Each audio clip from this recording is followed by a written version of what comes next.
সেইদিনা আৰু জমনি এটা হ'ল শ্বেয়াৰ কৰিব বিচাৰিছোঁ সকলোকে আমাৰ সন্তোষ গ্ৰুপৰ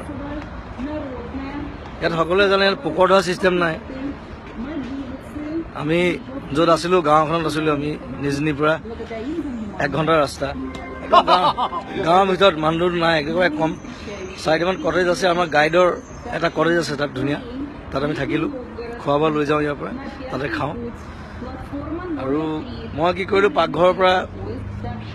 মানে পোকৰ ধুবৰ কাৰণে গিলাচ এটা লৈ গ'লোঁ ৰাতিপুৱা গিলাচটো আনি থৈছিলে মই নাচালোঁ প্লাষ্টিকৰ গিলাচ বোলো পোকৰ ধুবলৈ কিবা এটা লাগিব তাত গিলাচটো লৈ গ'লোঁ